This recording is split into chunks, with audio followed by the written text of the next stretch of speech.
Welcome to the fairest show on television. First tonight from New York. Young Americans, it turns out, those under 35, aren't so proud to be Americans these days. And to be fair, who can actually blame them? Democrats say America is a racist, transphobic, fossil fuel burning, unfair society.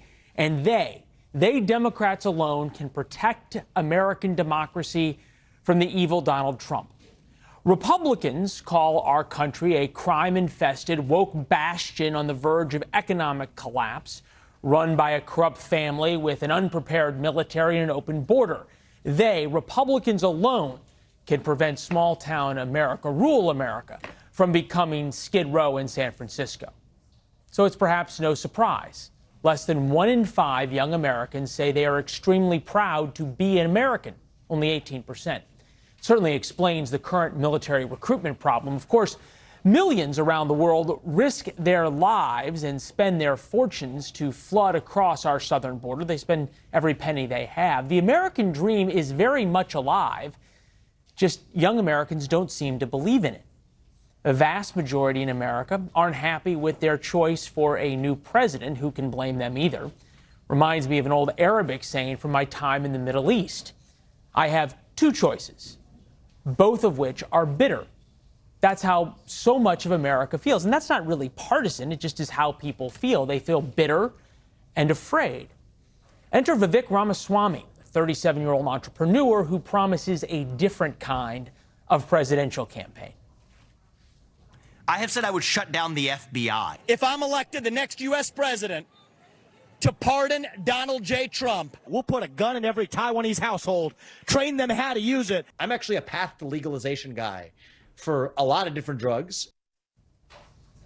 He will, of course, attack Democrats and does so with vigor. His messaging is actually working, along with a lot of hard work that he's put in Iowa and New Hampshire, as well as on television and social media. He's doubled his support since June 1st and is now in 3rd place behind Trump and DeSantis. Mr. Ramaswamy is with us now. It's good to see you, sir. Welcome back to the program. We appreciate it.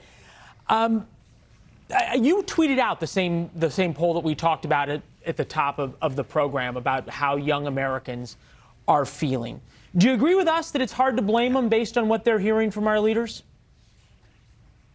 I think it's also hard to blame them based on the economic experience they've had in this country. Being told that if you work hard, go to school, get a 4-year degree with college debt, that you get ahead. This is personal for me. I'm a millennial.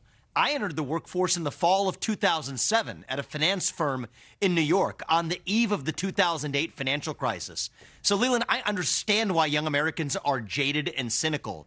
But for too long, both the left and the right, we have been running from something.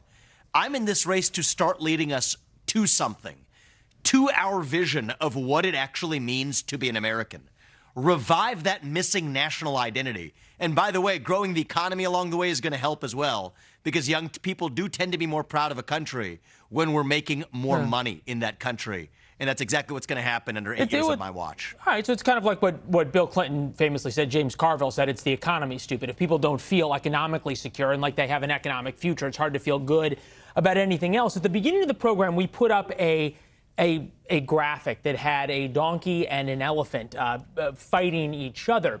You said sort of how they feel economically. Reasonable people can agree that the economic policies of Donald Trump and the massive spending that he did probably helped the economy before it hurt the economy. We can all understand what's happened under President Biden economically, not in terms of unemployment numbers, but in terms of how people feel. You're running as a Republican, but what does that actually mean to you? Or would you be better as neither a Republican or a Democrat? Well, look, I don't think the right divide in this country is between Republicans and Democrats. I think it's between those of us who stand for pro-American principles. One of those pro-American principles is economic growth. That's something that in many ways both parties have abandoned, or at least conceded, that we can't actually deliver 4 or 5+% GDP growth. Turns out that's what we've grown at for most of our national history. I think some of the figures that Biden and his administration are putting out are understating the economic trouble that we're actually facing. Yes, unemployment is relatively low, but the reality is the unique challenge of today is there are way more job openings than there are people here in the United States right now. And so what we need to do is actually address the top obstacles that many small businesses and large businesses face too. Stop paying people more to stay at home than to go to work. Fix merit-based immigration. I think those are going to be important and under-discussed elements, Leland, in actually growing this economy, which is one of the many steps required to revive our national pride. Thanks for watching. Go to newsnationnow.com to find NewsNation on your television provider. And don't forget to subscribe. Click the red button to get more of NewsNation's fact-driven, unbiased coverage.